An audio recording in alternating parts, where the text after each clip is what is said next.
Don't stop. I know, right? Welcome back, episode 57. Man, we're getting old. Yeah, I know. You know, It's getting up there. What are we going? We're gonna have to do our Signy Die episode here soon.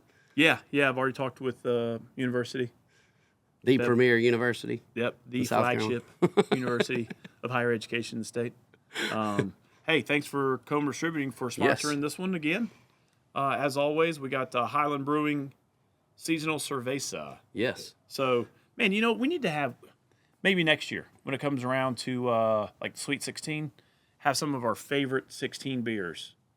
That would be good. Because seasonal Cerveza lime lager, this reminds me of the garage beer, like a little bit of competition, getting in the lane of garage beer. That garage beer is my favorite. Now. It is. And we have done a little bit of research on garage beer. Owned by the Kelsey brothers. That's wild, man. Yeah. I wonder if they put the COVID shot in it, or if they just no, I'm just kidding. Getting that spike protein. Yeah. Well, we like the beer, the regular lager. Yes. And the lime one. And the lime one, yeah. And this sort of falls in that lane of that lime. I very rarely buy beer, because I don't really keep anything at the house. But we had Come See Me this week. And so while we were going out there, it's like, well, we're going to be out there all day long. And so I stopped and grabbed me a small pack of beers to bring out there for everyone that was coming. Did you get the garage regular? I bought the garage regular beer. Yeah. And I had everyone that tasted it said they loved it. Oh, yeah. Yeah, man, it's great. And I've kept it in the fridge ever since we've had it here. This one is very light the same way. Yeah. And it's got a funky can. I know, festive. It's kind of like art. our shirts. I know. We're reverse. It's Masters Week. It's Masters weekend here, and we both are rocking our floral. Are we gonna film at the Heritage next week? I don't know. Maybe we should. Do we get Tad come down? That's like a 4-hour drive. Yeah, I know. Maybe if he gives us some how-to instructions. We might just have to bring the board and do it without video. I'm sure you don't want to see Gary Brewer walking around with his white ginger skin. Oh, boy. Here we go. Reflecting off of the camera in the background. All right. Let's get this thing back in the lane here. This is episode 57. This is the Tom Jackson episode. Yes. Tom Jackson, I'm a big Bronco ESPN. fan. Yep. Probably most of our generation and yours. See how I separated that? Because you're a millennial, right? No, I'm Gen X. I'm just on the end of it. Look, it's this classic argument that 1980, all the 1980 kids say, no. It's because it's 82. No. Is whenever millennials start. It depends on what. Hey, Siri, when do millennials start? It depends on what Google search or what. It started in 1981. Oh. Yeah. But, hey, that's by some woke algorithm Hey, writer. Grok, when do millennials start? Just kidding. But, yeah, so 1980, 1981, 1982 is always like that gray area. So, man, they are clinging to the Gen Xers or whatever. You know, they do not want to be the Well, millennial. millennials are not as bad as They're not. everything that's come afterward. Not. That's for sure. Totally. So, But yeah. Tom Jackson he was a linebacker for the Denver Broncos, Orange Crush defense back in the day. Did not win a Super Bowl, but famously probably more known for his sportscasting on ESPN along with Chris Berman. But the Orange Crush. Yeah. It's one of the most well-known defenses. Yeah, man. You got Absolutely. what? Steel Curtain, Orange Crush. What was the Vikings? The Purple People Eaters, right? Purple People Eaters. God, we're going way back now. Yeah. Definitely showing our Gen X. And then, of course, Dub Bears. Oh, yeah. And the Ravens. Of our generation. More your. But anyway, man, let's get to the weekend review. A lot of stuff going on. Busy week. I know we are in crunch time because we're done with this week, but when we come back from furlough, we have 3 legislative weeks left. Still got a lot of work to do. Still got to figure out something with tort reform. You know, the Senate and the House individually has worked hard on a lot of issues: school choice, energy, tort reform. I think Senate passed out energy, 2 weeks ago now? Yes. So I think we're going to be able to. It'll come back to us. Yep. To whether either we concur. Yeah. They did take out the privatized. I forget the exact term. Yeah. But to where it was open it up for competition. Yeah. To where anybody could use those lines. Oh, yeah, the retail choice. Retail choice, Yeah. that's it. And actually that amendment failed. Yes. In the Senate. They made an attempt, but didn't get it. But we'll see what we get back. But so, yeah, this week in particular, I know my Tuesday started off with a 9 a.m. meeting. We had the ad hoc PBM meeting. We ran about 9 to 11:30. We had Eunice Medina in there talking to us about the Medicaid drug rebate program. I tell you, man, I always say, things are complex by design, and healthcare is another one of them, especially how we administer drugs. Yes. Especially in the public health space. Healthcare, I'm happy that we have you over there because you've pointed out a lot of these things, but it seems like you're making so many waves and addressing some of these disparities, which is needed for all citizens. Yeah.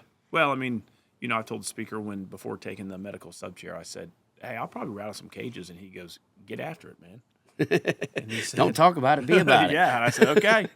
So yeah, we had a lot of good discussions there. We had someone representing the pharmacy benefit managers. We had someone, obviously, Eunice, talking about HHS. We'll have to pull some reels off of Eunice's testimony because they had an audit of what they're doing, and she already has some action items that she's wanting to implement beginning July 1. It's called leadership. Yeah, and it doesn't take legislation, and I really appreciate that. And other ones are starting January 1 of 26. Yeah. So she's not waiting on the legislature to change or improve the systems of which she has authority to change. So commend her for that. Our next PBM meeting will be on April the 22nd at 9 a.m. That's probably going to be the last one during session. And we're going to have our Department of Insurance Director, Michael Wise, on there. So that was my Tuesday morning. Then we go to session. A lot of stuff going on. S2 was mine to shepherd from the well. We ended up not getting to it because we're trying to prioritize House bills to get them out. Chairman Davis did a good job on Wednesday with it. Yep. And then after session, came back and did a medical subcommittee to get bills out for a 3M full committee on Wednesday morning. So did that. And in that medical subcommittee, we took up a bill that makes an attempt to clean up all South Carolina code in regards to DHEC, right? I think it was Senate Bill S60 in our freshman term. Yes. That eliminated DHEC and broke it up into environmental services and public health. Well, guess what, folks? There's a lot of code that refers to DHEC. A lot of it in Section 44. So we've got to change that stuff. Yep. And so all this bill it's a technical bill that goes and basically determines, okay, this section of the code is talking about well permits, right? That's environmental services.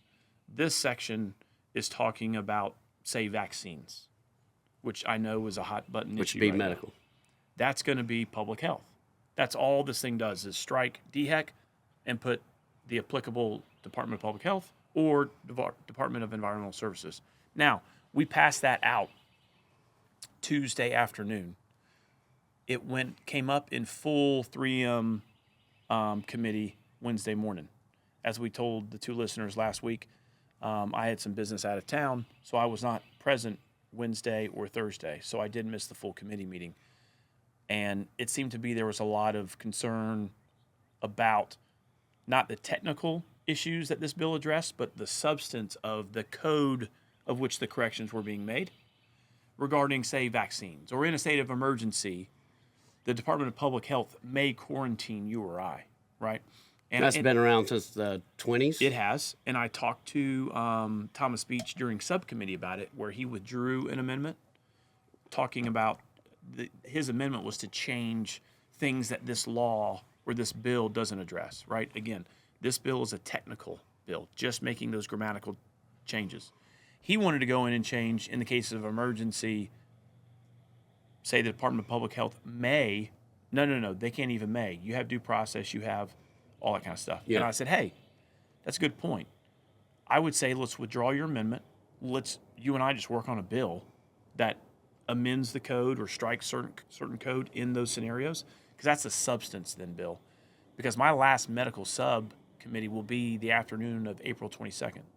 So I'm hoping that me and him and maybe some other members of the full 3M committee can maybe just come up with a committee bill that addresses, hey, and again, this is sort of reiterating current law, right? Right. Everyone has due process. Everyone has civil rights. You mean it's duplicitous? Yeah, it may be duplicitous, but to make folks more comfortable, if we can address the language now, let's address it. But let's not railroad a technical bill that we need to do.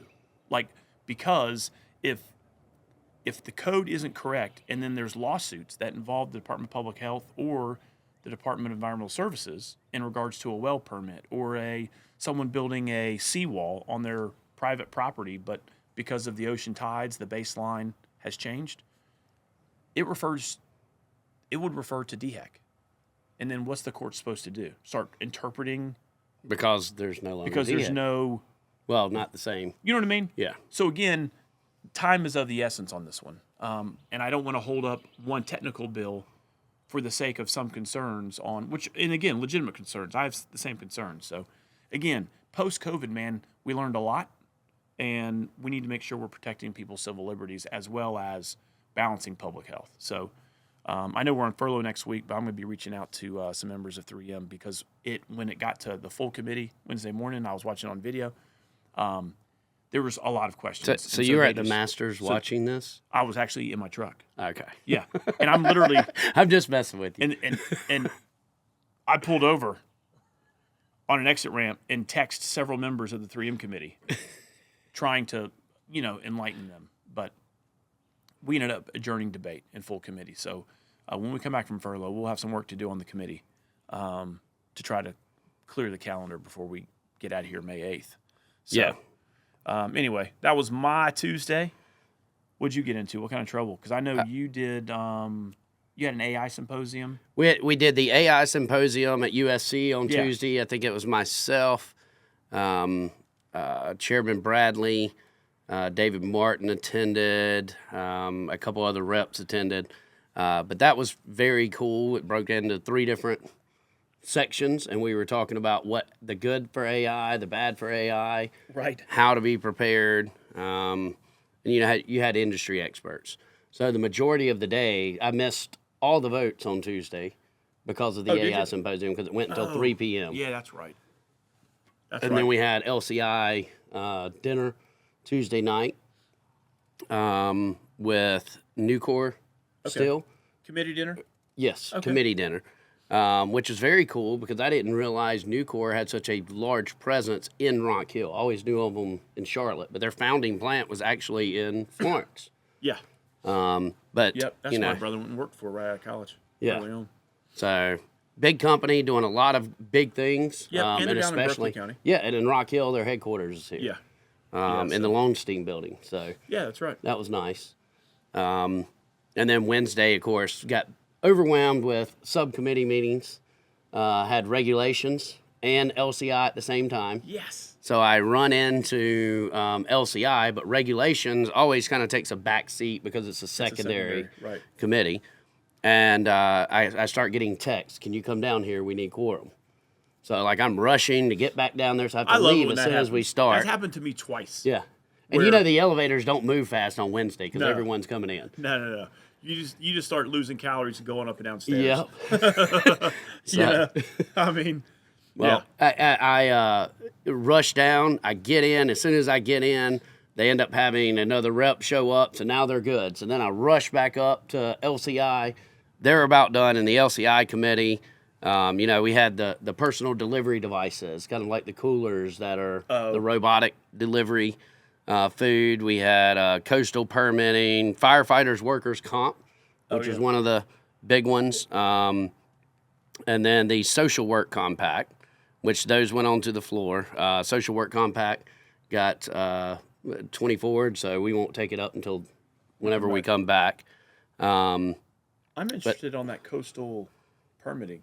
Yeah, that was Rep Bailey. You're actually one of the co-signers on it. Okay, so this is I was trying to figure because I know the Senator Goldfinch has a bill that's going through ag right now based on baseline setbacks and agencies that change those lines, and then how it impacts the private property rights of someone living on the beach. Correct. Right? And so that's a big issue, especially over at Isle of Palms. There's a gentleman that literally built a seawall. And no one knew about it because he didn't get a permit. Is that the same guy that's doing the SC Doge? Yeah. That Rom Yeah. Reddy guy? Yes, that's him. Yeah. Yep. So I Somebody know. mentioned that, and I was like, what? So I got a tutorial on that the Senate side. So I was curious when you said coastal permitting, but yeah, Bailey has that bill where when an application is complete, there is a specified time period of which the agency has to address it. And if they don't address it in that given amount of time, guess what? It's approved. It's approved. Yeah. And I said, this is going to be hard to enforce because, and I told him, I said, what the agency's going to say was, well, something was filled out wrong. So because of the way the bill is written, it says completed. Yeah.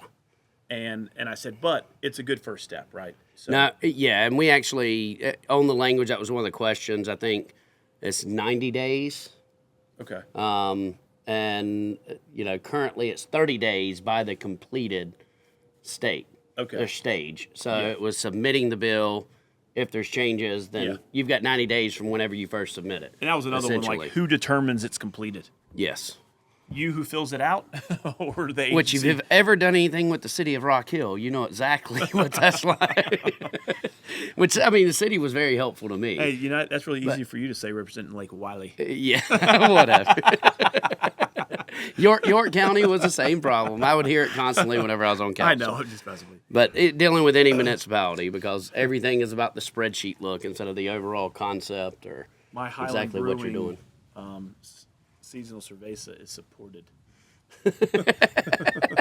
By your hands-free driving device.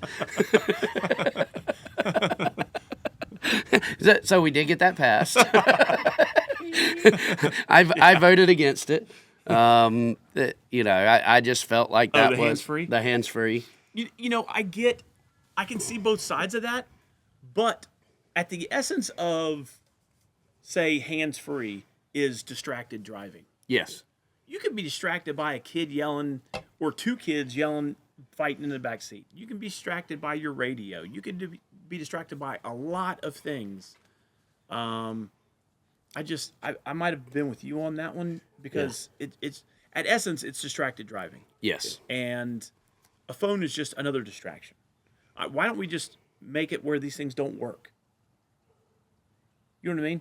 Well, that's one of the reasons I have to touch my daggone phone, because it's like, you're driving, you can't do this right now. These things sense. Then I have to go through a questionnaire to tell it I'm not driving. Let me do this. Yeah, sorry, you cannot run 30 miles an hour, Guffey. But yeah, I probably would have been with you on that. Even, man, I know you hear the tragic stories, though, of people who are distracted driving. And, well, I mean, we've got a law against texting and driving. yeah. But as my argument is I drive 70s vehicles. Mm-hmm. If I put in a Bluetooth in the vehicle, I have to have some way that, because these devices, like those dashes, my Jeep dash is nothing but a piece of stainless Even if steel. you say call Heath Sessions, you got to grab your phone and hit the button. Right. Yeah, and that would be breaking the law. Correct. And I prefer to do it that way than for it listening to me all the time. Yeah. And those vehicles are loud. So usually you have to pick it up, hold it up, and just say it. Do you remember the vote on that? I don't. I know I lost. But it passed out? Yeah. Okay. I think myself and Freedom Caucus members and maybe a few other Democrats and Republican caucus members were against it, but they still had the majority. Was Bamberg? Oh, I'm sure Bamberg voted against it, Okay. I would imagine. Yeah, me too. I'm guessing, but considering his arguments in the in the Judiciary Committee, I'm sure he probably on the negative side. Yeah. What else did you get done? Well, you and Fawn did a midweek sips. yes. I thought that was great. Y'all did a good job. Yep. There was a couple that there was House Bill 3045 and House Bill 3046, two bills that came out of Judiciary protecting children's safety from deep fake Yes. digital exploitation. It's basically, even if a child's depicted does not actually exist, it's digitally manipulated images and all those types of things. Were we arguing that on Tuesday? Because normally we don't Yes. debate things. So that was one of the Yes. things, it gets very difficult because you're used to having your Wicked Wednesday where you Yep. have all the arguments. And a week like now, as we're getting close to the end of session, we're knocking it out constantly. Yeah. And so it's every day you're Right. voting on stuff, and it's not just uncontested bills. And Yeah. Well, and that was another one. So one of the, just headline that one also, Senate Bill 156, which, man, that was Senate 1 last year. We tried to get that thing across the finish line. I think there was just too much work as far as the language for the attorneys to get it done in time, and that The fentanyl. was the drug-induced homicide bill. There was a lot of York County families who were advocating Affected. Yeah. for this. So Matter of fact, I still have Aiden Anderko's bracelet around my mic on the State House floor. yeah, and basically what this bill does is it'll make it a felony punishable by up to 30 years in prison for anyone who unlawfully provides fentanyl that results in an overdose death. Wow. So drug dealers. Yes. Yeah. If you're dealing and mixing fentanyl into your product and someone dies, you're looking at some hard time. Yeah, and glad to get that into, well, it'll go to Governor McMaster's desk, but hopefully he'll sign that into law. I'm confident that he will. Glad that that's another tool that our solicitors can use to put drug dealers in prison, especially in dealing with fentanyl, but also give some compassion to the families who've been working so hard to lobby folks like us down in the State House to make this a priority. See, I don't consider them, and whenever we say lobby. Oh, no, that's physical. I know, lobby. but there is a difference between They were advocating for their cause versus, I'd say, a lobbyist. So whenever we say lobbying, that doesn't mean that this Usually is special lobbyist interest or means anything else. Like, I never got threatened by these groups or these parents. No, It was no. always, hey, can I share your story? And with me being someone that's lost a child, they know I'm going to, feel their pain. Yeah, 100%.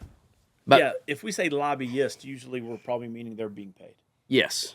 Whereas these family members are just trying to give you testimony of what they've been through, right? Right. So, We also had the sales tax exemption, the property tax exemption following a homeowner's death, which I thought was very cool because if someone dies and it's in probate, they can't up your property tax. right. Like if your mother dies and all of a sudden that was her primary residence and you take it over in probate to get rid of it, well, the state shouldn't be able to jump your property tax from 4 mils to 6 mils just because and consider that a second home while you're just trying to, dissolve the assets. Right.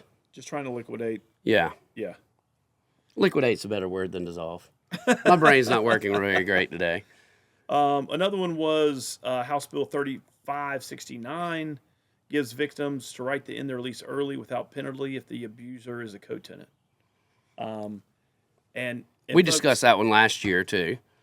Yeah. And Todd Rutherford goes to bat on a lot of this legal stuff, but I thought Mark Smith made a compelling case talking about his personal experience with domestic abuse and, really fighting. He was speaking for the victims. Yes. On this, and this is basically taking a common sense approach, I think, to, something that we hear about or folks experience in South Carolina where you have a domestic abuse situation and the person who is being abused, is stuck in the lease, can't get out. Now they're in financial sort of just.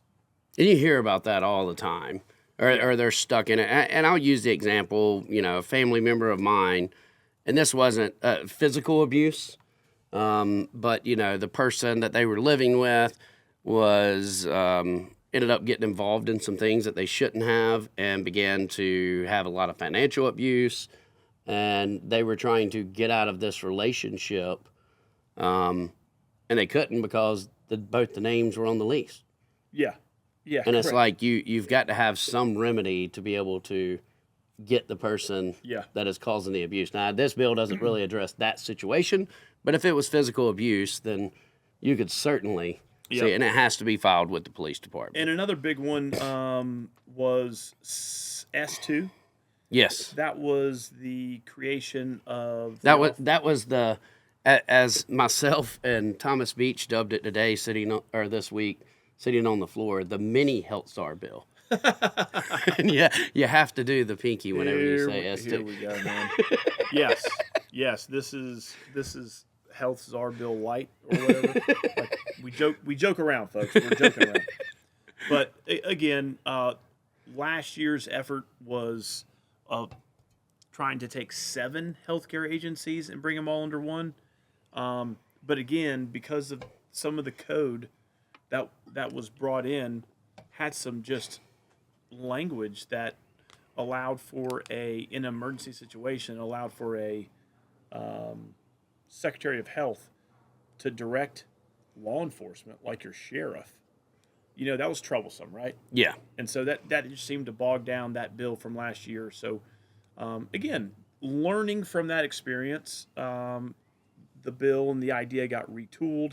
We took the Office of Mental Health, we took Disabilities and Special Needs, and DEODIS, which is substance abuse, and combined it under one office of behavioral, BD? Anyway, there's a behavioral health office now. Which will solve many of the problems that we discussed on not creating what they dubbed as the Health Czar before. Yep. With these people with mental health issues, substance abuse issues, getting passed back and dual forth. Diagnosis. Yeah. There's some accountability now. That director is appointed by a governor. None of them have boards anymore. So I think it's going to lead to some efficiencies in delivering public health for the folks that need it. One of the biggest ones that I thought that we did this week was the Second Amendment Financial Privacy Act. Oh yeah. So if you are purchasing guns, it's stating that you can't, there cannot be a list made of who owns what and where these finances are going. It makes a lot of our citizens, I would say a lot of my supporters that are real pro Second Amendment as well, feel more comfortable with knowing the government is not creating these massive lists. It seems like every time we end up with a Democrat in office as president, the feel gets put out there that they're going to come confiscate all of our guns. This ensures that there is not a tool being created for that to ever be done. So I thought that was a very good one, and that's on to the Senate now. The last ones that we can highlight is making, if you're trying to flee police officers, the failure to stop. Yep, your failure to stop, that becomes a felony. Yes. That was House Bill 3127. And the last two I was going to just highlight was the election bills. I think that was 3556 and 3557. Those proposed significant amendments to South Carolina election laws to centralize and standardize the handling of primary protests and contests by political parties. That's a good little segue. And House Bill 3557 aims to streamline the electoral process and ensure that candidates are committed and qualified. Wow. That is germane to the next segment as well. Next segment. So there's one more quick one that I want to hit on, and that was the cursive writing. It was 3578. Oh, yeah. And it related to the requirement. Yes. So that cursive writing must be taught in third grade and continue in each grade through 5th grade. So, and everyone says, well, what's the big deal about that? This is amazing. This was very interesting, by the way. Yeah, it's amazing that our entire Constitution is written in cursive writing, and all of a sudden we just stopped teaching it. So if you think about it, and was this Representative Williams? No, not Williams. Gentleman out of the Low Country. I don't have the name in front of me. But this was something that came up last year. I think we passed out of the House, but it just didn't get anywhere in the Senate. If you think about it, if you don't teach cursive handwriting, guess what also they're not going to be able to do? They can't read it. Right. Like what you said. And so it was just the dominoes that fell when we stopped teaching cursive handwriting. I never really thought about it. Or being able to sign a document. Correct. A legal signature. Correct. So, I've heard of folks. I mean, you love my signature. Oh, yeah. You give this nice, fancy cursive signature. Mine's a less than 3 and a G. Hey, that's going to come in handy in the next week or two when we're signing 5,000 high school letters because we do it manually. We don't do electronic signature. Yeah. We just do it at the desk. And I mean, I feel like these kids went through school for 12 years, busted their tail. They deserve to have something that is personalized. I know it would have meant the world to me to have a state representative or senator to recognize my heart. I even had that discussion with Beach. I said, "You don't do that?" And he's like, "No." That was one thing I think there, don't get me wrong, there's probably others, but I remember us as freshmen, we're like, man, we're freshmen. We're learning. This is one thing that we could impact. Hopefully that these kids know we're taking the time to personally sign. I mean, that's going to be something that these kids hopefully will keep, just as we get an endorsement from a political candidate. Yeah. That's well above us. It's something, or we get a picture. Anytime you meet with Congressman Norman, you're going to get a picture in the mail with something written on it. Yep. But that's something that so many people just put up to just say, hey, I was there at this time, or I was part of this time in history. It's funny you say that. That reminds me, I still have a personal note from Chief Justice Kittredge that I keep in my house office desk. Yes. Just because I remember at the time, I'm like, man, this guy's a legend, especially when it comes to the South Carolina law community, and he took his time to just write me a personal letter.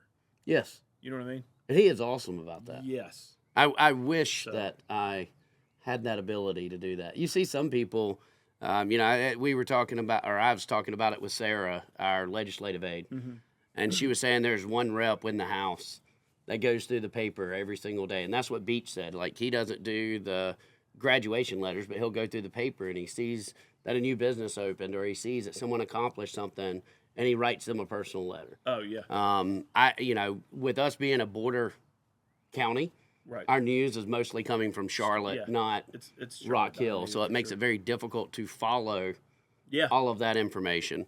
But that personal touch is always, I know, welcomed when it's received by folks. And and whenever I do flags, about the only thing I do flags for are Eagle Scouts. Yeah.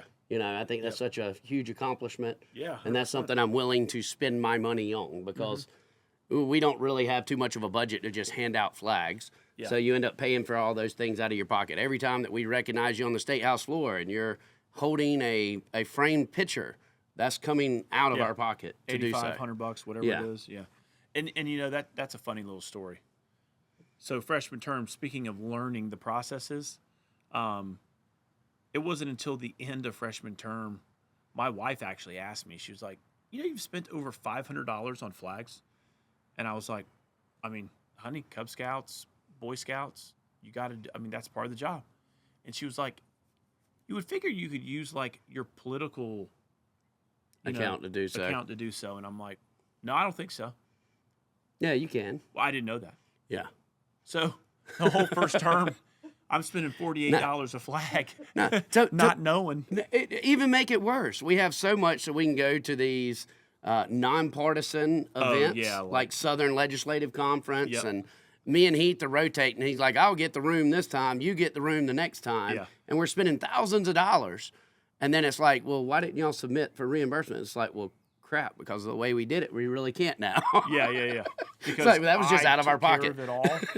They're like, man, to split it, that's just gonna, that's gonna be literally an act of Congress. And I was like, you're just gonna have to get me next time. So, anyway. This episode of Pints of Politics is brought to you by Comer Distributing. Comer Distributing Company is a wholesale beer distributor located in Rock Hill, South Carolina. Founded in 1971, Comer is a family-owned business that distributes beer and other beverages to York, Chester, Fairfield, Lancaster, Kershaw, Lexington, and Richland counties.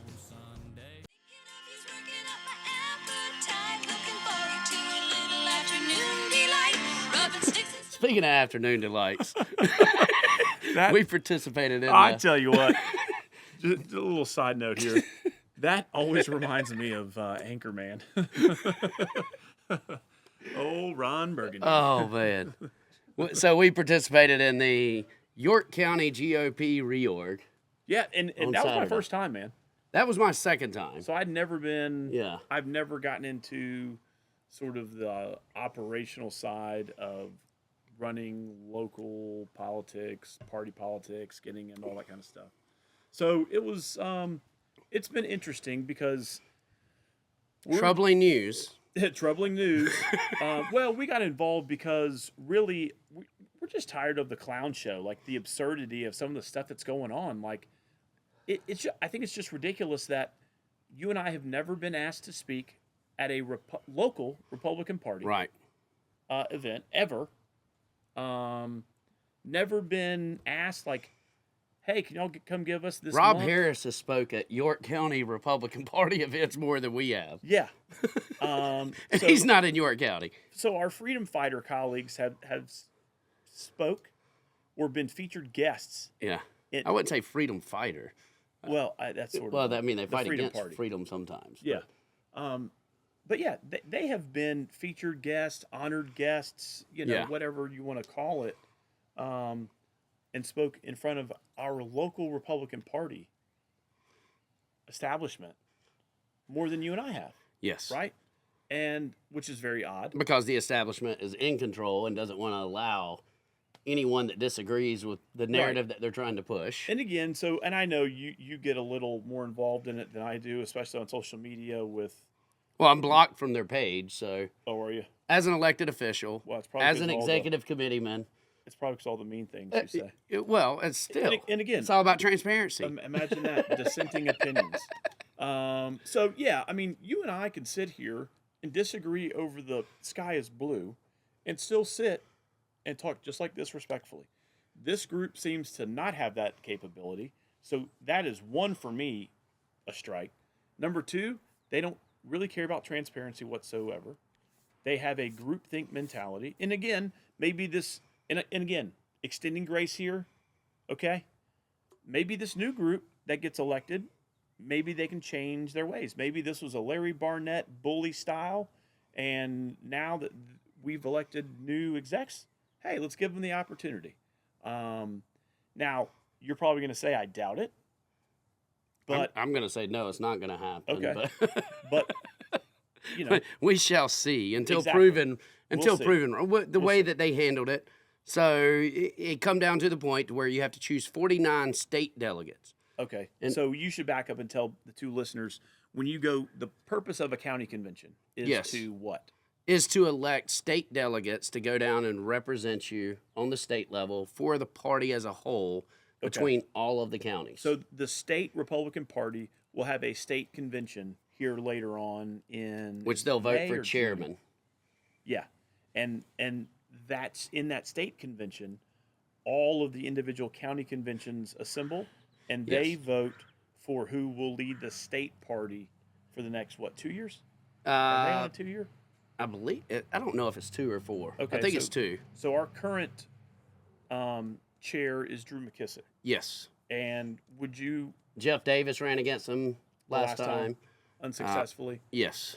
And so our local party now, we go yesterday. We go over to Rawlinson Road Middle, Ralston Road Middle School. get in their auditorium. I got there at 8:30. And how many people were there? There was over 300 people. Okay, 400 people. Yeah. And yeah, so there's 49. Well, there was actually more, but they made the first of all, it's not a rule about times and all this other stuff, because even with the reorg that happened, to where Yeah. you're choosing who can go as a county delegate, you had people showing up 30 minutes late, just submitting paperwork and walking out instead of participating in reorg. Yeah, we were showing up earlier than the posted time, Right. And already having essentially filled out doing a paperwork. mail-in ballot, like anyone knows Yeah, whether that's true or absentee, not. Yeah. But with this, they said that the cutoff was at 10. They said doors open at 8:30. I was standing there until probably 8:50, I think, before the doors opened. Mm-hmm. You come in, you get your precinct paperwork, which has your voting information on it. Now, you had groups of people passing out. What I thought was funny, we had all these signs with Donald Trump on them. And they said, "Vote America First, MAGA, slate." which was 49 people already selected in a slate out of the entire list of people that they supposedly verified. All right, so let me clarify. All right, so this past, week, we received an email from our local GOP that said, hey, folks, we know it's real tedious to pick 49 people, individuals, right? So you can imagine an Excel spreadsheet that had, I don't know, a couple It probably hundred had names. 70-something people on it. 70? I don't even think it was... Okay, well, let's say 100. Yeah. So there's basically an Excel spreadsheet with a couple columns. There's a bunch of names, and you got to pick 49 of those 100 names. Well, for some reason, at the last minute, and I'm just going to say the last minute because it was within this last week. Yes. I think it was on Monday or so. We get an email that says, hey, instead of making this tedious for y'all and for the people who have to count, we're going to come up with a slate. And again, I was like, a slate for what?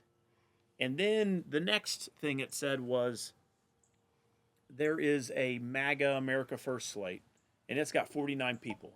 So here's the list of names of those 49, and on your ballot, you can just check one check mark for MAGA slate. And I'm like, oh, I see what they're doing. Yeah. They're trying to prey on the laziness of just human Well, and what's funny, behavior. just as this was your first one, Yeah. this was so many people's first party reorg, and yet the America First MAGA slate did not have a single candidate that is actually endorsed by Donald Trump on there. It did not have elected officials other than Jackie Terrible on there. who wasn't endorsed. Right. So whenever we sit here and we talk about endorsed candidates, I don't know for everyone else, but I know I actually have a signed letter from Donald Trump endorsing me. Yeah. And yet I'm left off of this list. And you know what else I thought was very ironic was they had some marketing material that had Ralph Norman's picture on it. Yeah. And he wasn't endorsed by Donald Trump. So I'm like, why didn't you just call it the Norman slate or something? Well, I don't think that I don't even know that Ralph it was Norman had anything to do with right. I think they were just trying to buy the transitive property. Yes. Hey, if you like Ralph Norman, vote for us. Yeah. Well, or I don't even think it was that. I think it was more of if you want to allow us to stay in control, but preying on the people who are not aware of what's going on and trying to make it seem like these are the people that Donald Trump would love to have there. Yeah. But yet they left actual endorsed candidates by Donald Trump off of the list. So, and then you had another group, and I don't know who turned in the SC First slate. Or York First. York First. I don't know. It was like SC First or York First. And again, someone there was turned a lot of people on that list that we were like, okay. That were on both. He's common sense. Yeah. Yeah. That were on both. But there was also, we had one of the ladies come up, and she had a printout with the people that was listed as SC First slate. And I said, hey, can we get like 100 copies of that? Like, I just want to pass them out so people see that there's another option here. Pass them out. Well, evidently that list had 52 names instead of... Hold on. So, for the two listeners, what we're talking about is there is a local establishment-supported slate, and then there is a York First slate. That you were on that slate? Yes. You, Tommy Pope. Michael Johnson was on that. And various other folks. I only knew maybe 15 of them. 20 of them maybe out of the... And some of them were people that were on the MAGA America First slate. Yeah, right. It was a good mix of all Republicans within York County. So that's when it started getting a little bit squirrely because... Well, before we even get to that, what's so funny about it is we passed those out. But as you're getting your, I'm just sitting there trying to pass these out, and I happen to walk back towards the front, and it's right at 10 o'clock, I think 10:01. And there are people standing at the door saying they're not letting us in. And there's an officer sitting there. And it was Kimberly Long out of Fort Mill, I think Abby Warren, Senator Johnson, Manning Kimmel, Michael and Manning have been Republicans for as long as I can remember. Right. And they're sitting there and these other people that work within the party walk by and they're like snootily saying, nope, you can't come in. You're not here by 10. And I was like, no, they're coming in. Yeah. And this woman's like, oh, you don't run the party, Brandon. I was like, well, show me the rule. And I opened the door and let them in. Officer wasn't stopping them from coming in. Yeah. They just weren't opening the door for them. And they were able to come in. Now, I can understand if you're saying at 10:01, because we did the cutoff at 10 o'clock, you can't get your paperwork to vote. But you can't keep elected officers from actually attending the event, Right. period. You know, so it wasn't a argument of, no, you got to let them be able to vote because we got to get the convention going, understandably. Yeah. But you can't just keep people from coming into the convention that are actually elected to be there. Well, and again, we noted this during the reorg meetings as well, that those were supposed to start at a certain time. Yes. And they did not start on time. They allowed people to come in. And again, I don't even know who all these people were. Again, I don't know where everybody sits with the local party or just common sense. But, and I didn't care. As long as the people who were coming in late could catch up. Yeah. You know what I mean? And didn't hold me from placing your vote. Like if we had already had a precinct election, then someone comes in and goes, oh, I want to be EC. Then I would have been like, nah, cuz. So you could be a delegate. So their thought like I is would that have gone back. Their thought is our elected senator that has been heavily supported as the Republican Party was what? Going to corrupt the voting process as one person? I don't know. Out of close to 400 people or over 300 people? I was in the auditorium at that point. And I remember you texted me like, hey, man, this is messed up. They aren't even letting Senator Johnson in. So, and then we get the meeting started. And granted, like I said, it's been probably 15 years or however long since I last attended one. And the last one I attended was whenever Wes Clymer was running for party chair. Okay. So this was before the Senate. He was the party chair, I think, for 8 years or so prior to that. So that's how long ago it's been. Oh, wow. And so I'm sitting there, and they nominate a temporary president to preside over it. Well, the person they nominated was Sherry Few, and I'm sitting at the very back because my precinct is at the back. You're sitting at the very front. And I heard Sherry Few, and they say, all yays. And, of course, everybody's like, yay. And I'm like, wait a minute. Can someone outside of the county proceed over this? So I was like, nay, like, hold on, I got a question, you know? Right. But I think I might have been the only one to object to it. I was just questioning, like, is someone outside the party able to handle this? Yeah, and that, you know, again, I'm going to just, in full transparency, I don't even know who Sherry Few is. Yeah. Well, her nephew used to work for me. I've known her for a while. Yeah. You know, she ran for superintendent of education against Ellen Weaver. Yeah. And I remember. Yeah. I mean, I think she's out of Kershaw County. Okay. But so she was elected as president. Kevin Brackett as parliamentarian. Yeah. Unopposed. And then we start with the nominations of officers of the party. Yeah. Well, the first person nominated was a gentleman named Scott Anderson. I don't doubt that he is a conservative. I don't doubt of what his ability to serve is. But whenever I had his information pulled on data center, it did not show. And according to Rule 2F, you have to have had voted in 2 of the last 3 Republican primaries to be anything above precinct level in the party. Yeah. And while he's running, I'm not seeing that he voted in 2 of the last 3 Republican primaries. Right. So I raised the question, quoted the rule, and it was confirmed, no, we checked him. No, he's good. Yeah. No proof given. So I nominated another person on the floor, and this was a last-minute thing. Yeah. This wasn't like some plan. And I nominated Lindsey Walker, who is the guy, whenever I ran against Elizabeth Enns, him and his wife went out passing flyers out against me. Right. Passing out police records where I chokeslammed the ref for putting his hands on kids. Yeah. You know? And this is obviously somebody that was not a fan of mine, so I'm thinking, you know, the people that don't like me, maybe they can support Lindsey. Yeah. You know, we'll get both. I think Lindsey Walker ended up getting like 90 votes compared to 200 and something. And anyway, so that one failed. So when you brought up that point, you know, there's a lot of, I mean, this is like a a school auditorium, so these seats are pretty crunched together. There's a lot of chatter back and forth with your neighbor. I had Debbie Cloninger next to me, and so we were talking, and I think I had like the box over near me as well. So actually, Tad was over there in the corner, recording everything. But there was a lot of questions, and I think I asked a couple of people like, wait a minute, who is the criteria?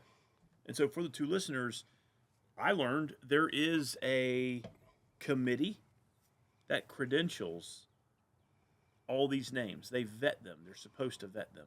So when you brought up that point, that sort of got fleshed out. So I was like, okay, that makes me feel a little more comfortable, right? Like there's a committee that's supposed to be doing this. So supposed to be, exactly. And so I bring this point up because if Scott is not qualified, not only is that on the current York County GOP establishment folks who have been leading this organization for the last few years, there's also another whole committee that missed, right? That is not doing their job. And I believe there's some confusion on 2 out of the last 3. Because what I think people are counting? The runoff.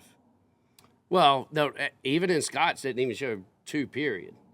Oh, really? Whenever I pulled the GOP data center, it showed voted in a Republican primary in, I think, 2012 and voted in a Democrat primary in 2010. But okay. I wasn't seeing anything else. But granted, all the data is not the same, and he can pull his information from SC Votes. All I'm asking for is to see the SC Votes data they provided for them to say he is qualified. Yep, and I don't know why. I think it would have put a lot of people at ease, too. Why didn't they just have that on hand? Well, and so every other candidate that was on the ballot, even the people that we proposed, were on the list of state delegates, meaning that they provided the information that they were qualified. Yep. So we know that they have been vetted by the committee and that they had to provide that proof from SC Votes. Yeah. However, Scott Anderson was not one of them. And they said, oh, well, he's got a prior commitment. That's the reason he's not on there.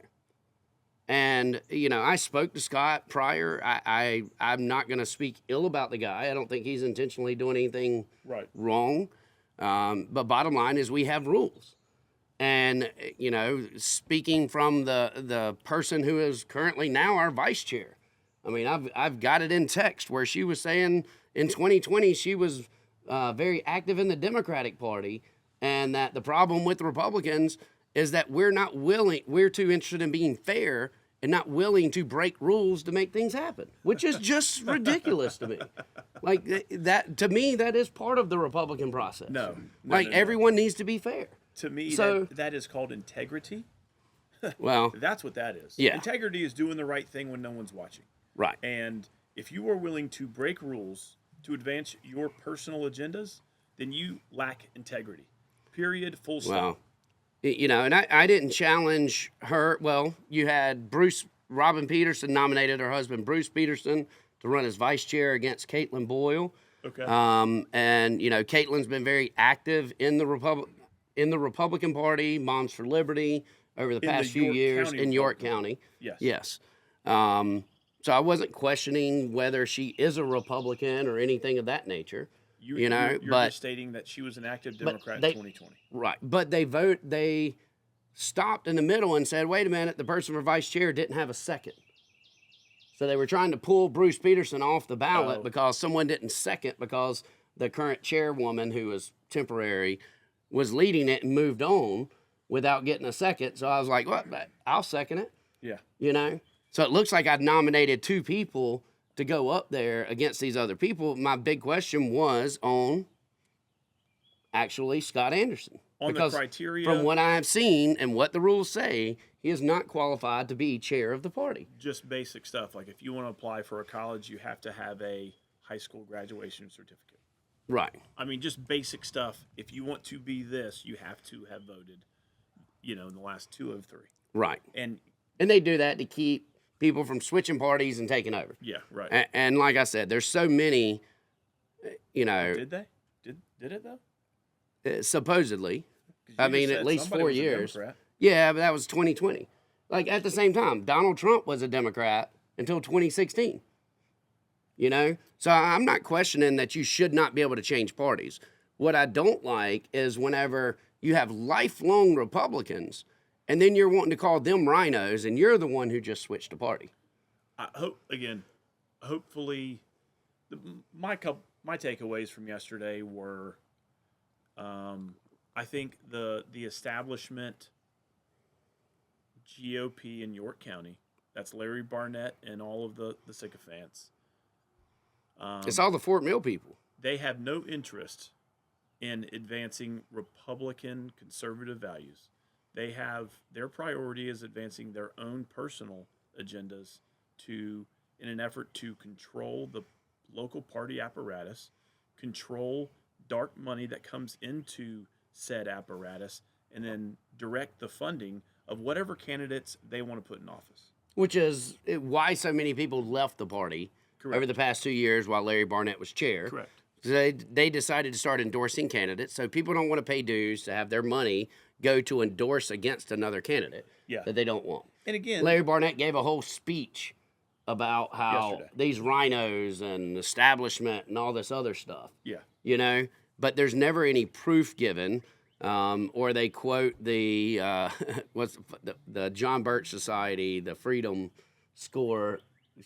Card Score Index, whatever it is. Again, that is just ridiculous.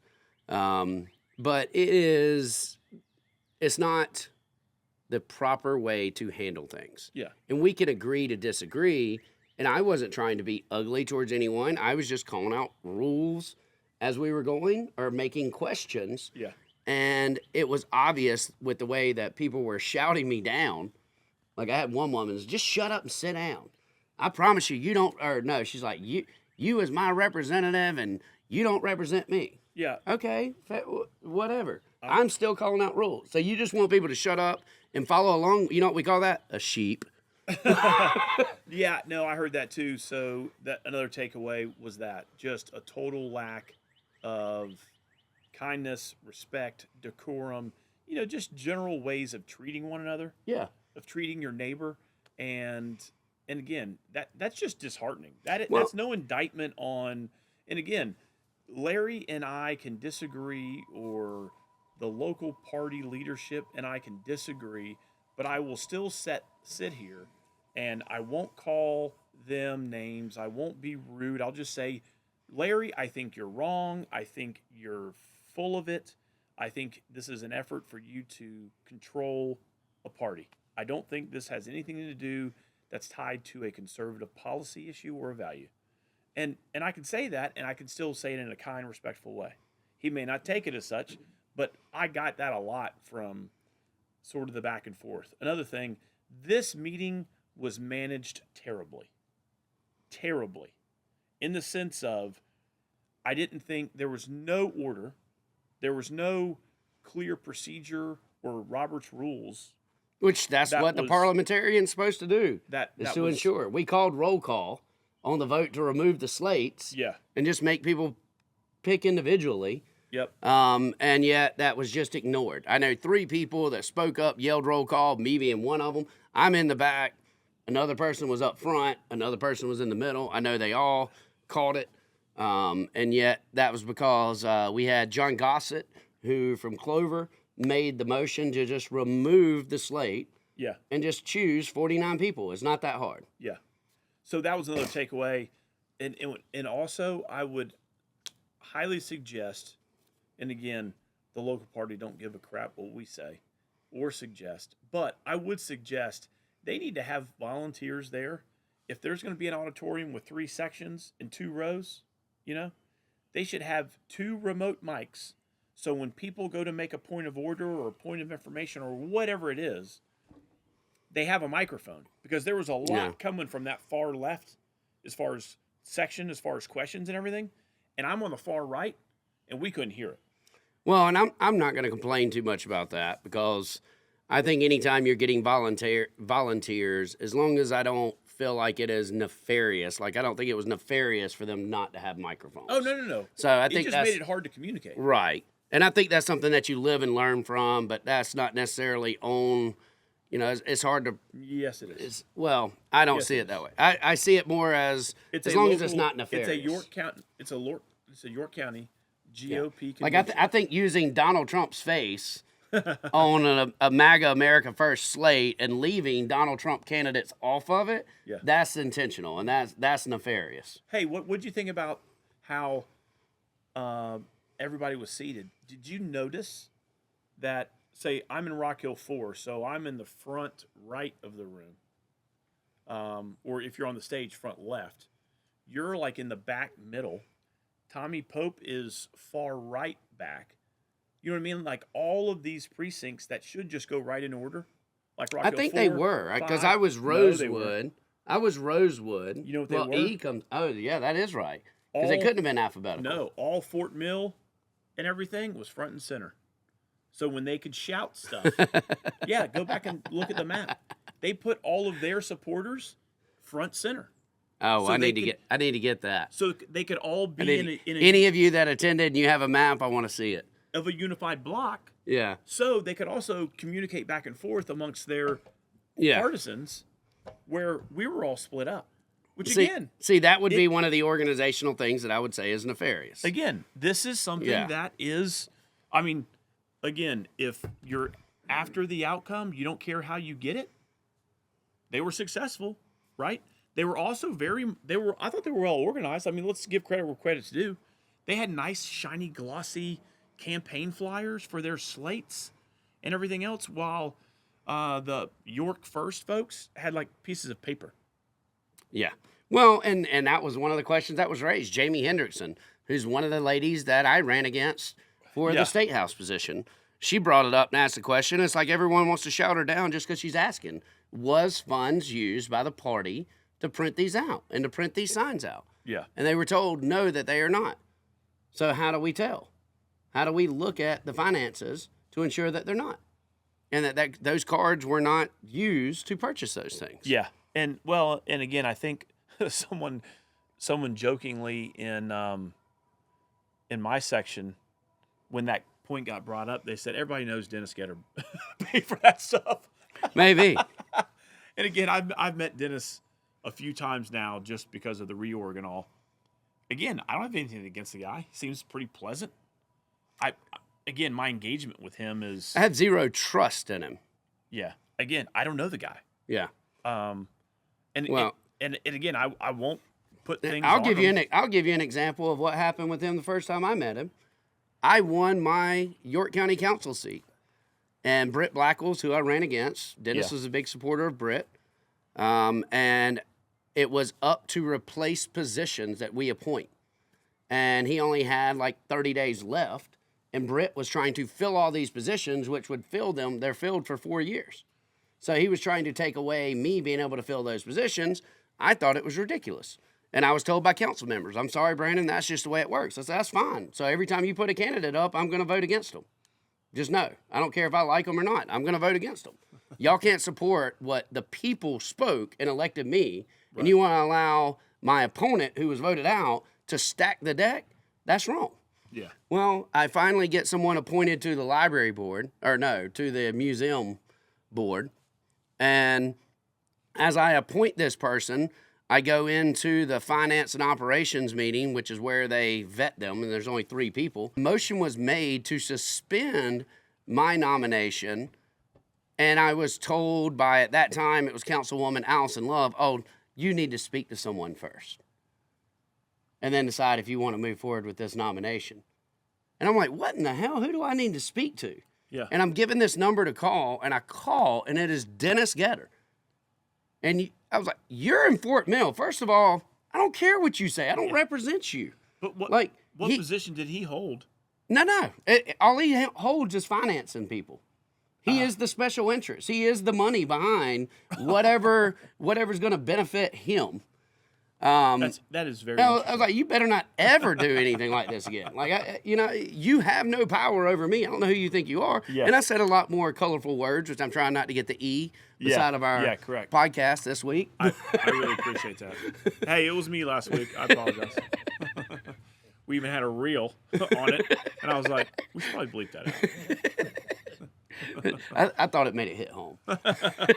Yeah, right. Well, we did bleep it out, but the closed captioning still said it. There was no like tic-tac-toe signs or ampersands. I was like, gotta talk to the producer on this. Yeah. But so anyway, very educational what went on yesterday here on the local level with the GOP convention. I'm assuming that the establishment, their slate will just be elected. Yeah, will still be elected. Kudos to them. Job well done. They achieved the outcome they wanted. Only thing I would say is let this be a lesson to everyone else who is a conservative, who considers himself a Republican. You have a mob mentality who has been running things for a while. It looks like their chosen slate for the executive committee and for the state delegates is going to prevail. And what you've got to get involved. If you want to change things, exactly, you better start getting to meetings. You better start participating because, folks. And don't let the mean girls shut you down. Correct. There is 50 to 100 people who may come to these monthly meetings, and they all sing from the same sheet of music. And to that effect, look, to that effect, that executive, so that chair, that vice chair, secretary, those officers, they have a duty to represent what they're hearing in a monthly meeting, right? And so when they don't get anyone asking questions or any sort of, that's not a good idea. That's because there's an absence of it, right?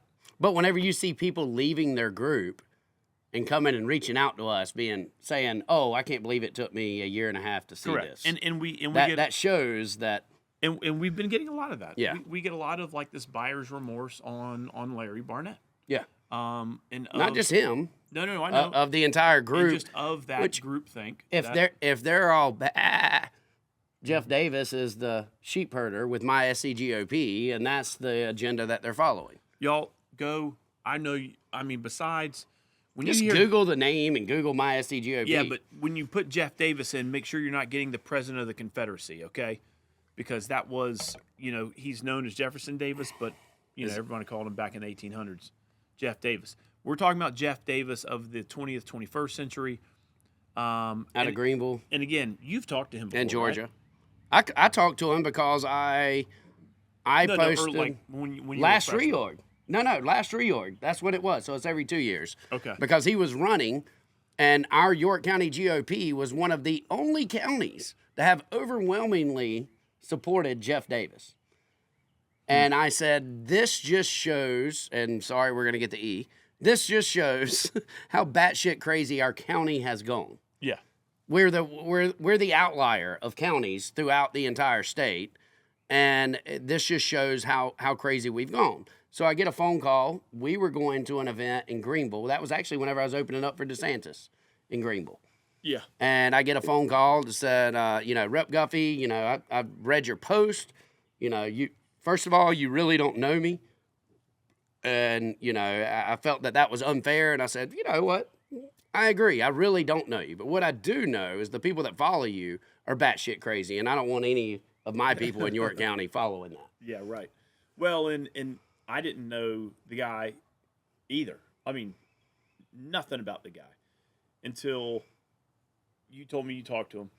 But about a month or so ago, I see a report on him about possible financial crimes in Georgia. Like he did some investment stuff and again, allegedly, because I don't know if he's ever been charged. See, the most disturbing thing out of that whole scenario that you just said is out of Georgia. That's just another outsider to me. I'm sick and tired of people not from here coming in and trying to say, this is the way we got to do it. Yeah, correct. And to all you Yankees out there, sorry if it's offensive, get over it. Oh, Keep going to Fort Mill and TUK. No, good Lord. Y'all have that. We need to water down that gene pool a little bit. But, and again, if Scott's the chair, and that slate. And if he's qualified, more power to him. Correct. I'm happy to work with him. If those I just want to see that he's qualified. If those folks, him, Caitlin, and down the line, are the next, leaders of the York County GOP. If you need my number, if you need Guffey's number, I think Caitlin's got my number. I like to sit down, like to come talk to the membership, at least to give y'all updates on actually what's going on down in Columbia while we're in the State House. Jackie's going to pass whatever the Freedom Caucus says to Caitlin, and that'll be exactly what they run with. But again, that's irresponsible. That is irresponsible. That lacks integrity. You have got to. Well, I've already read you the text message, so the integrity's kind of out the window anyway. Again, I'm always the eternal optimist. Well, People, like, I've actually even said something like, man, someone said, are you that naive? And I said, I'm not naive. I'm aware. I am aware that the devil is present. But what I am is ideal. I think that the good and the light can win. Well, I would love to see it. Not saying that they're the darkness. Because if you ever the darkness. if you sit down and you talk with these people one-on-one, you don't feel like there's anything nefarious. It's the group, it's the moving as a group that becomes the issue. Well, like I actually, as much as I have fought with Caitlin, I don't have a personal beef with her. I don't either. And I had a personal beef with some of the people while she's running Moms for Liberty that were under her and some of the things they were doing, but my beef was not personally with her. Oh, that. So, and again, let's tell that story for a second. Caitlin and I met out in the parking lot of the reorg makeup meeting, and she was like, "Hey, I'm running for vice chair. I'd love to sit down and talk to you." And I said, "Yeah, sure." She has yet to reach out, but that's neither here nor there because I haven't reached out to her. So, just being fair. How in the world? And again, I know how some folks look at Representative April Cromer out of the Anderson area. She's of the Freedom Caucus. And there's some folks in the Republican caucus that aren't fans of hers, right? But I still respect her. You and I don't know if. Well, let me speak for myself. I don't respect. I mean, she blocks me. If you're for transparency, I mean, first of all, it's illegal. But I'm no snitch. I'm not going to sit here and run to ethics or run to whoever. Well, I know that we disagree on a lot of stuff, right? Yeah. But for some reason, I kind of could still talk to April, and I like April, on a personal level. I don't know why. I just do. She can be. I didn't have any problems with her until this year, and then it became so divisive. It was once she became vice chair, that's whenever it became divisive. So anyway, April got put up and awarded Legislator of the Year for Moms for Liberty for the state. Moms for Liberty, which they're voted. Hold on. Who was their previous House member that won that? I have no idea. R.J. May. Really? Yeah. Oh. Okay, Moms for Liberty. You're losing credibility. You're taking on water quickly. No. But and again, this is a policy question. This is a policy debate to be had. What Moms for Liberty is about what? About parental rights. Parental rights. It's supposed to be nonpartisan. Parent engagement. Child safety while at school. Yeah. All right. Child safety at school, for me, was going to get a proviso stuck in the budget last year. That said transgender kids, biological males, can't go in the girls' bathroom. Fair? All right.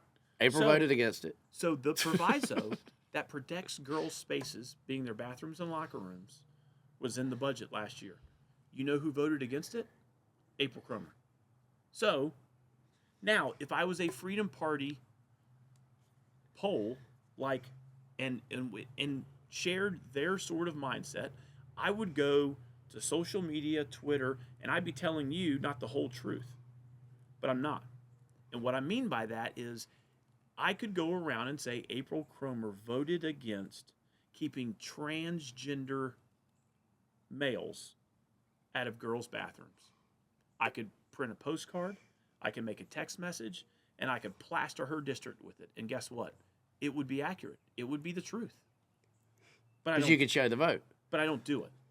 Because to provide the two listeners the complete truth, April is very much Against that. Yeah. Transgender males in girls' restrooms. Yeah. Even though her voting record doesn't suggest that. Fair? And that's where my argument has become with her. And She knows what you're fighting for and what your support is, but yet willing to sit there and skew it to make it look like you're somebody you're not. yeah, well, I mean, I think that's the Freedom Party in general, and because she's an officer. But again, that's a whole nother whatever. But I just don't understand where certain groups like Moms for Liberty can overlook that stuff, but they won't overlook or give the benefit of the doubt to say Brandon Guffey when he votes for something and then gives a legitimate reason, just like April could give a legitimate reason. Look, I do protect girls' bathrooms, and I do want to advocate for a bill to address that issue, but I had fiscal policy concerns that outweighed that when it came to my budget vote, and that's reasonable. Well, and I do want to say something, because I think that the Moms for Liberty mission, I agree with. The majority of chapters within South Carolina of Moms for Liberty, I agree with. Correct. And this is a majority rules vote, Yeah. right? And so I would have had a bigger problem if it was, say, Jackie that was nominated, considering she just got elected and this was for last year. Oh, right. You know, that makes no sense whatsoever. April has been, I would say, an advocate for Moms for Liberty and what they push for. Mm-hmm. And I would say, now, as far as being effective, I'm not sure about that, because I don't know what bills she has passed, if any. But I will say that she has been an advocate for that. So I could certainly see the women supporting that. So you know? There again. But that's because you're not on social media trying to state all of these things There again. to disparage your character. You just brought up another point. How effective how can someone get Legislator of the Year if they haven't helped pass any meaningful legislation in regards to the issues of which Moms for Liberty is advocating for or was created to address, right? Well, yeah, I mean, well, the Moms for Liberty York County page, which is the ones that I've gotten into it with before, you know, it's this Latin term, but I'm assuming it's Danielle Graham posted on it yesterday with a picture of Tommy Poe bashing him. And yet they just issued last week their legislative agenda on all these bills, which I read through. I agreed with the House bills that were on there. Yeah. I signed on to them. Mm-hmm. Had nothing to do with whether it come from Moms for Liberty or not. They brought it to my attention, read through them. Hey, these make sense. I'm going to sign on to them. Yeah. But how do you expect to get a bill to move forward whenever you're sitting here using your platform to bash leadership on something? Yeah. And then you're going to say, yeah. Okay. And then try and pass it. Or are you just trying to... So then that begs the question. Yeah. Do you really want to pass it? Right. Or do you just want to use it as a wedge issue to raise money? Is it more important... to fund your day job? Is it more important to campaign or to legislate? Or govern. Yeah. Yeah. And for us, obviously, it's the latter. I probably could do a better job when it comes to campaigning and sort of advocating for certain positions. But, man, I'm too busy working that I can't tell you about it. Yeah. You know what I mean? And a lot of times I just don't even like talking about it. I don't like talking about what I'm doing. I'd rather just get it done and let the actions and the results speak for themselves. Well, I don't know about you, but I made more money before I was elected than after I was elected. So, you know, the whole thought process of like, you know, I had a guy a couple weeks ago, and I don't even know if we talked about it, left me this nasty voicemail. Oh, yeah. And he left me this nasty voicemail and saying, I'm going to run against you and I'm going to clobber you and all this other stuff. Well, I just put his voicemail that he put up, and I was like, hey, here's the candidate that's going to run against me. Like, replied to his own comment. And he got very upset with it. I mean, you know, I mean, he did leave the voicemail. To quote Micah Caskey, when someone shows you who they are, stop. Believe them. That is my thing. God, you're just saying that because you know. All right. Well, good luck to the voters of York County. You got that circus music ready to play? No, But, get involved. Don't allow people to shoot you down. Yeah. And just be there. I think only thing you need to do is be present to ensure, because if we had enough people that were involved in the party, they would have never been able to say, we're going to start endorsing candidates. Because in order to change the rules, it takes 2/3. So as long as you've got 1/3 of the people in there with common sense that says, hey, I don't want my dues going to endorse somebody that I disagree with that is running as a Republican. Yeah. Right. And if we get those people involved, then we're good. Yeah. No, citizen participation, voter participation in local party stuff. Again, I know you're busy. I know. We all are. We all are. But every now and again, we're going to need folks to come aboard and join, if you're a conservative, join the local party to help shape the direction of where we go in the future, right? And if you're able to see the York County GOP/SC Facebook pages, how about send them a message asking why the hell they have Representative Guffey blocked? That would be nice. It's probably because you're offensive. I mean, I can understand if language, it auto blocks and everything else, but there hasn't been a language issue. Again, we got a little primer on public obscenity when we were dealing with some of those online bills that you co-sponsored or led, and it's tied to community standards. So, well, I'm good with the community standards. I have not violated any of those. So, all right.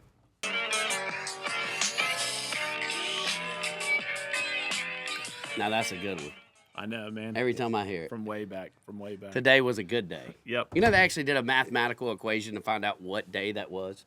Oh, yeah. I've seen this. And what was it, like someday back in like... It was in the 90s. Yeah. Because they were talking about Golden State, so they were able to pull it up, the only time that happened. Speaking of a good day, man, we've had a run of really good weather.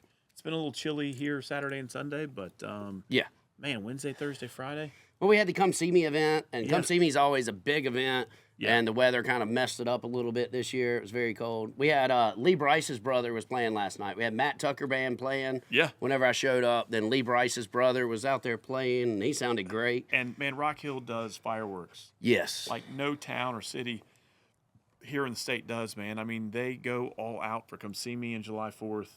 What's it, Red, White, and Boom? Yes. Stuff. I'm telling you, man. I don't know what they spend in fireworks, but it's appreciated. Well, I actually asked yesterday. I asked one of the Come See Me staff, and I said, "Is there ever a point to where we lose money at Come See Me?" Mm-hmm. And what I was told was the entire purpose of the event is to break even every year. So they're not looking to make money off of it, because the people that are traveling in to attend the Come See Me event throughout the week make up for it in tourism tax. And it is one of the few events that, whenever we did our campaign, we were in the parade together, which started off the middle of the week. Which I don't know how we would even think about doing that now, being in office. I know. But Come See Me is our big sort of spring festival, just like I grew up in Somerville, Flower Town Festival, right? And then we have that. We had the July 4th. Or like the Pride Festival in Asheville. Where you grew up. Because they're not like us. So Come See Me here in Rock Hill is a great time to come visit our area, and then also Christmasville. And what's great about Christmasville is it's free. Most everything that Christmasville offers is free to the public. I know you got to rent skates for the ice skating rink, but everything is free access. I mean, Callie gets to go in there and draw and make ornaments, and there's a lot of stuff going on in the Christmas parade. Yeah. Anyway, those are, if you come to Rock Hill or you want to come to York County, I would definitely recommend checking the calendars for Come See Me weeks and Christmasville week. And 4th of July. And then what we do, the food truck Fridays throughout the summer. Yeah. Where we have bands playing constantly and they shut down the streets. Yep. Yeah, for sure. So, Rock Hill has become... We always say, and it's usually when we're looking at the fireworks, we're like, man, this is a unique, it's a great, great town to live in and raise your kids. So... City. It's a bigger city than Goose Creek. That's a shot. Shots fired, Brandon Cox. So next week we're on House furlough. The following week we're back at it again. A lot of stuff. I know the joint resolution that came out of the Senate hopefully will come to your committee. Yes. I know it's already in your committee, but I don't know if it's got a hearing yet. That is basically to allow the opportunity to get VC Sumner, get some private money involved to build those 2 reactors. You know, energy, you and I have talked about, is number 1 priority, just because it's vital to everything we do. Right.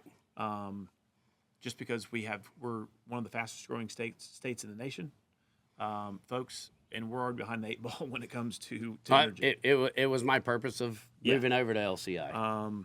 So I know we have that going on. I know we have tort reform that, you know, I am trying. We're still working on tax reform.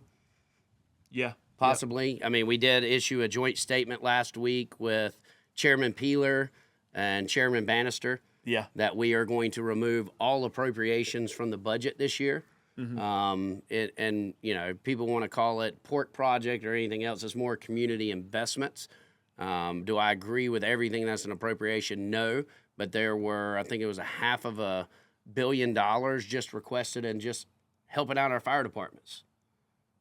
I mean, Holy so smokes. people want to sit here and talk about, or no, $250 million that was requested just helping out our fire departments.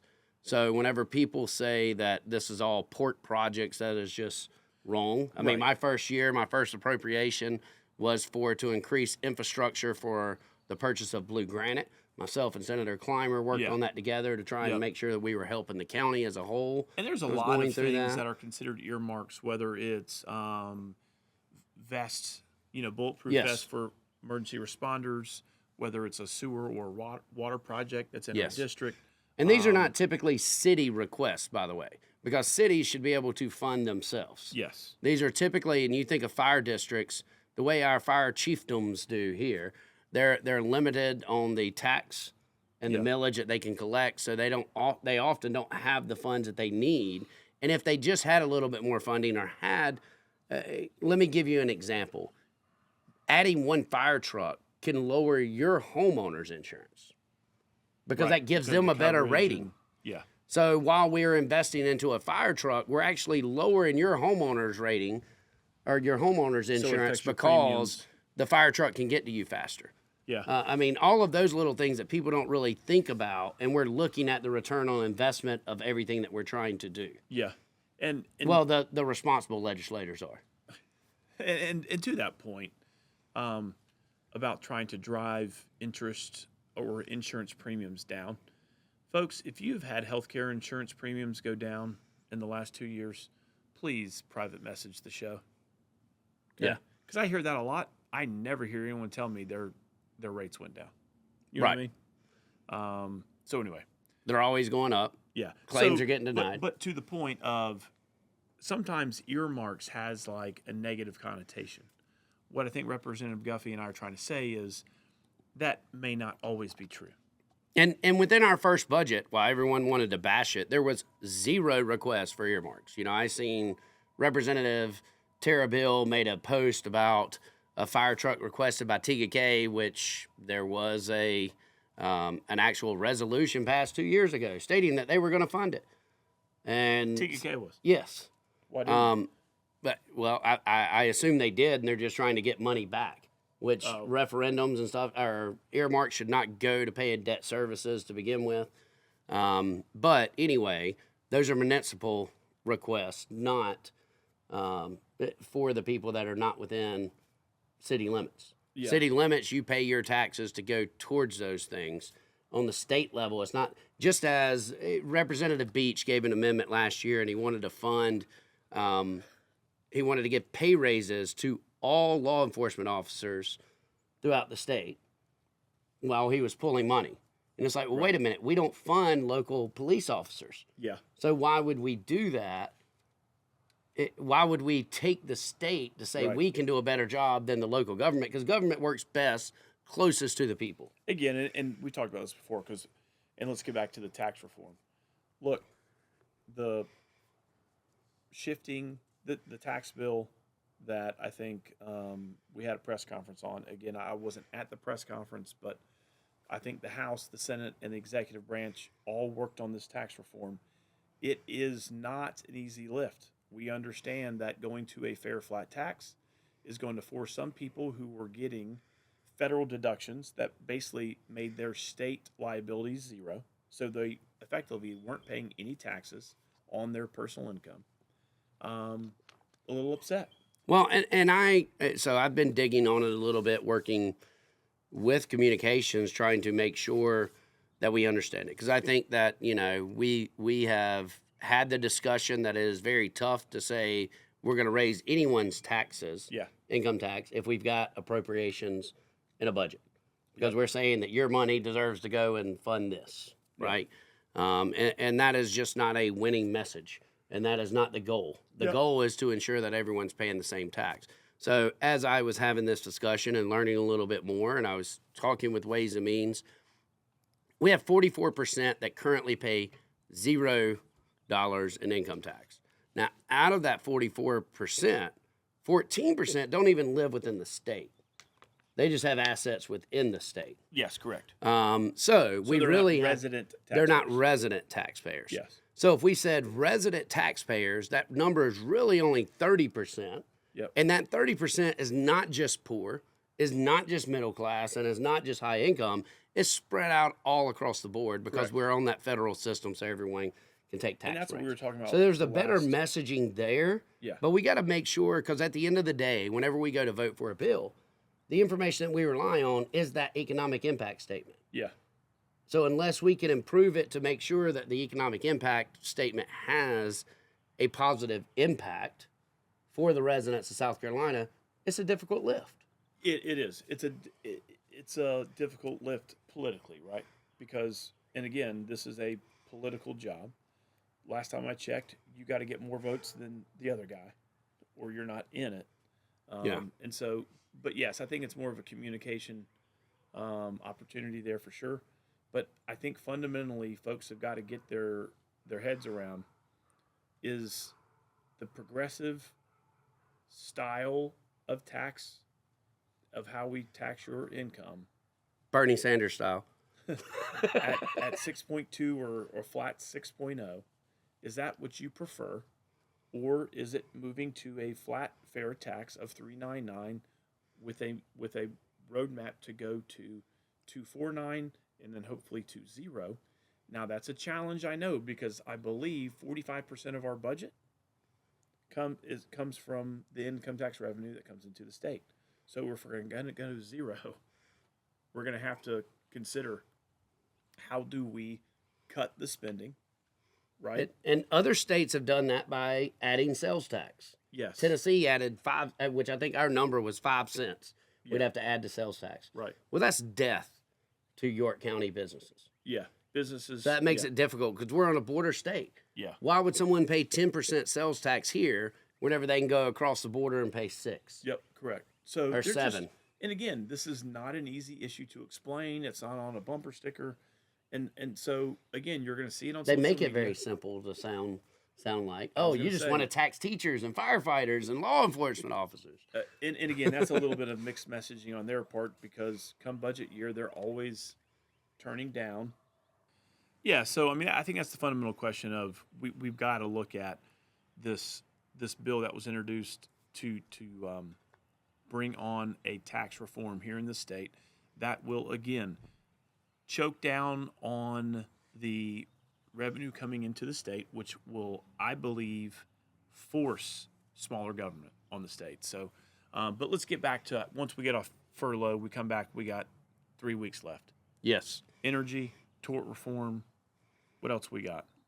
Possible tax reform and budget. Yep. Oh yeah, and then budget because Senate's working on their budget next week while we're on furlough. So a lot of things hopefully to get done in 3 weeks. We're going to be busy, that's for sure. Absolutely. So I don't think it's going to be a sine die like it was last year, where we're just sitting waiting on things to come through. Not at all. So again, thanks for the 2 listeners for tuning in. Thanks. Follow us on pintsandpolitics.show. Yeah. We're going to start updating to see if we've got 3-4 listeners. Maybe. Yeah. Maybe. I still think we can get a T-shirt deal out of the 2 listeners. I think we can too. But anyway. And if you happen to know the Kelsey brothers, let them know that we would love to talk to them about garage beer. And Guffey really would like to talk to them about the garage beer with the lime. Replace Bud Light Lime, never have to worry about it again. That's right. So again, thanks for our sponsor, Comer Distributing. For this week's brew was Highland Brewing, seasonal Cerveza, lime lager. Go out, check it out. It is very similar to the garage lager with lime. It's a little drier on the back end, but still a great brew for 70-degree weather and up. So again, and the can between our shirts and the can is it's a lot of patterns going on today. All right, we got to go to check out this final round of the Masters. But thanks for listening, and we'll see you next time. Have a good one.